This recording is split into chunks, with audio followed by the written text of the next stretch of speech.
Hi, and welcome back to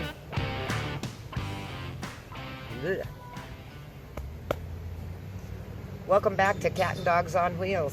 I'm Cat. This is RJ, dripping on me, and this is Smokey, my crew. Today we're going to tour the kitchen. Let's get right to it. Let's start with this very important cabinet that I made. I'm not good at hanging doors, obviously, but I am pretty good at making curtains. So we've got curtains closing off the storage under here. And as you can see, it's nice and bright under here. That's because of my dollar store lights. Now these little puck lights, I have magnets on them, but there's no metal under here. But they have a handy dandy little handle that you can hang from hooks. So inside here, I've got my garbage can. I've got 2 bags of dog food. We stashed dog biscuits behind the jackery, and my poo bucket and pee jars in there. Then we've got my jackery, which you all know that I love. And below that, it's sitting on a box, and inside that box is 6 gallons of water in single-gallon jugs. I prefer the square ones because you can squeeze more of them in a small space. Now up top, I have 2 sections to the top cabinet. We've got the cooking side and the refrigerator side. My refrigerator is very well insulated. I put this tile divider between them so that I could keep the heat from cooking from the coolness of the fridge. And I have to say, the biggest thing about my small fridge is its raised lid. This thick lid, hollowed out, is why you have room to store as much as you do. I can stand bottles of water up. It's a little fridge, but it has everything we need. I have a huge teapot. I've never had such a big teapot before, but it's my hot water heater, so that's why it's so big. Right now, I'm hard boiling some eggs. When I buy eggs, I can't fit a full dozen in my fridge, so I cut the box in half, put half of them in the fridge, and the other half I hard boil and then put them in a baggie, and then there's room for a dozen eggs in my fridge. The single burner stove is good enough for me. Somebody who does a lot more cooking will probably want more, but it's fine for me. I didn't want to be cutting tile, so I had this much extra space, and I needed it to be this deep for the fridge. So I utilized this cubby space for wipes, and there is storage for wipes all the way back to the end. So I have quite the stash of wipes. Into my bottom cupboard, in this little space in between are my solar panels. We've got the dog dish down here in the corner. This first cabinet is my water storage. These are both 2.5 gallons with the spigot. I love these. I've been using them for over a year now, and there's no leak, no fuss. I just pull it out when I want to use it, push it back. I don't even lift these up onto the upper counter.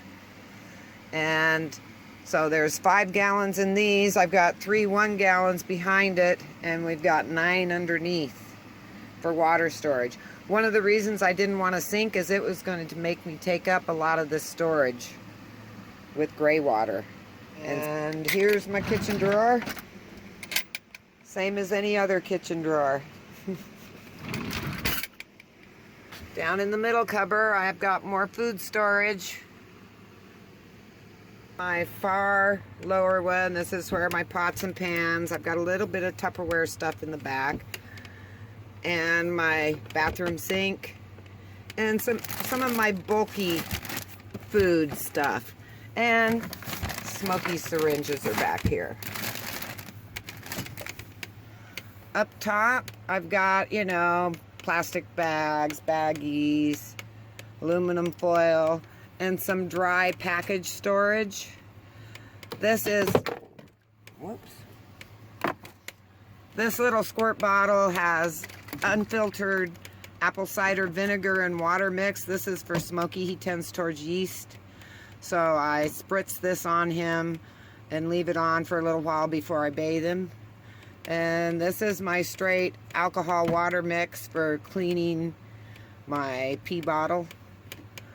Up top is, you know, the stuff that you really need. You know, I got noodles, rice, oatmeal, sugar, seasonings, doggy biscuits. All of my dishes are up here. And we've got some tea back here. Now for the fun part, the dishes. My least favorite chore of all household chores is doing dishes. And now the way I do them, it's almost like I don't have to do dishes. It's not really like doing dishes. And I think it's actually cleaner than regular doing dishes. Unless you have a dishwasher, of course. But most us nomads don't have dishwashers. So, mine is basically a no water method. I have this squirt bottle and it's 1/3 white vinegar, 1/3 70% alcohol, and 1/3 water. Now, a lot of people have said I don't really need the alcohol in there, but I actually prefer it even if I'm erring on the side of caution. My mom always told me that it isn't antibacterial soap by itself with cold water isn't going to work, and she said the best sterilization is hot water. And hot water is not what I'm using, so I'm using the alcohol in place of hot water sterilization. So, and I think my method is much more sanitary than using a sponge. But that's just my personal opinion. I'm just saying I like my method. So, right after I use a plate or silverware and I'm done with it, I wipe out all the food debris with a paper towel. Now, I've done that because if I hadn't wiped everything out with a paper towel, I'd have to involve more scrubbing. The way I do it, you don't use a lot of water. This lasts me like 2 weeks maybe, sometime between a week and 2 weeks, depending on how much I'm washing. And it's just a matter of, I hope you can see this. Once all the food debris is gone, then I spray it down, and I spray my silverware down inside the bowl so that I have the residue alcohol for the bowl. And then you just wipe everything off.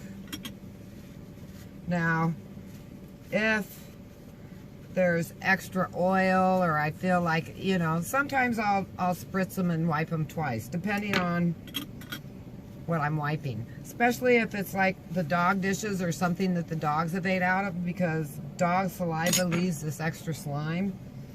And for dog saliva slime, especially in their dog dishes, I probably do it 3 times. Now this actually has liquid in it, so I use my towel to do the first swab in this.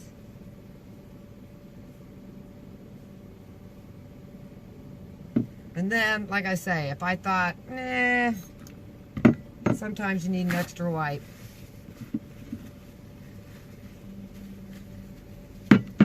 And that's how I do dishes.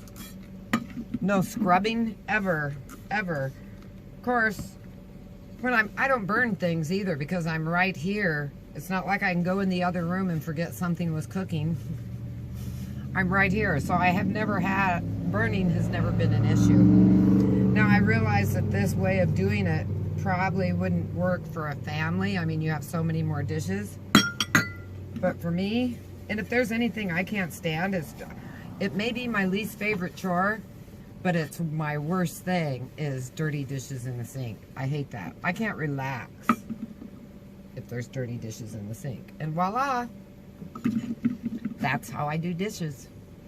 And how I've packed everything in my kitchen, I tried to keep everything that I want to do quickly on top.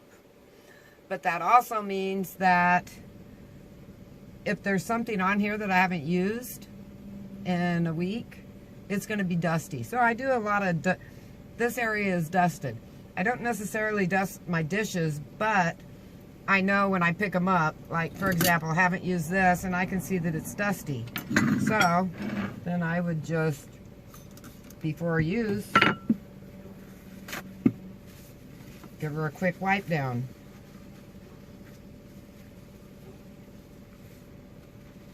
And all of my storage, I try and pack things, and that's why every once in a while there's something that doesn't really go with the rest of the storage in there, but I pack it so that when I'm driving, nothing will rattle. I don't want to have to move things around too much to keep things from rattling. And I also, if you haven't seen my love seat video, I have storage in the love seat in both arms, underneath and behind. And the underneath and in the arms is more food storage. I'm stocked up. So thanks for hanging with me on the kitchen tour. Hope you got something out of it. I think the best thing about it is how I do dishes. Thank you everyone who showed up for this video. I appreciate it. Hope you got something out of the kitchen tour. I will see you Sunday and again next Wednesday.